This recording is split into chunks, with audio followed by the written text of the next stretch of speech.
Thank you, Honorable Minister, our Chairman. Allow me to also thank the journalist who asked such a pertinent question.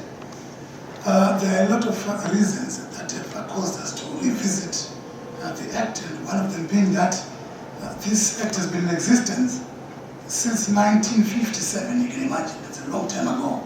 And a lot has changed in between, so it's no longer consistent with the current trends. And in fact, some of the terms in that Act are no longer consistent with what is obtaining at the moment. And also, some of the firearms, new firearms, are not defined in the old Act. And there are also a lot of gaps that we've identified that need to be closed.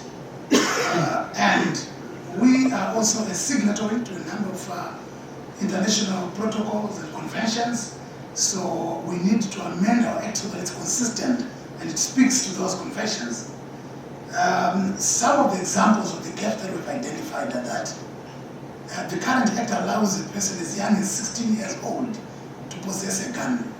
And we believe a 16-year-old is not mature enough to be in possession of a gun.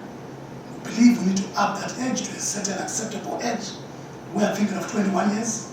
We're still discussing, but we certainly believe 16 years for a 16-year-old to move around with a gun is not proper. And the other issue that we've also identified is that the current Act, the tenure or the duration of the license is 3 years without revisiting in between.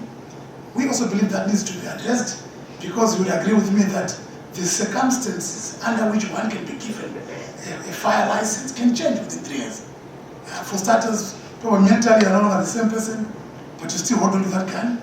Or maybe when you were given the gun, you were so loaded with a lot of businesses and you had to protect yourself, but maybe you are now broke, you were liquidated, so you no longer need the gun. So those are some of the examples of the gaps that we need to close. And then also, we have realized that there was no limit to the number of guns one can have for using one license. And also, we need categories. When you are getting a license, we need to be sure what you are getting that license for. And we need to then continuously check if you are using that gun for that license for which you applied. Because some they apply for hunting, some for self-defense, some for protection of their cash and whatever. So those, we believe we should have different categories of those licenses. And also in the new Act, we'll also include provisions that will allow us to deploy technologies to manage or profile rather the firearms and ammunition, among other things. And also, we want to also make it mandatory that you are tested, that you are fit to have a gun psychologically. Are you mentally fit? You have to be tested. And also you have to be tested, you have to get minimum training of handling a firearm.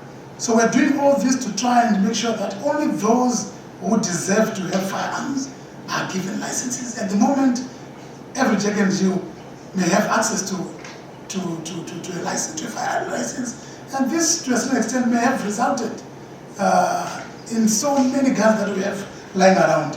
So we need to deal with that issue. We need to make sure that only those who deserve to have firearms licenses have the firearms. So these are some of the many reasons that have caused this to happen. I thank you.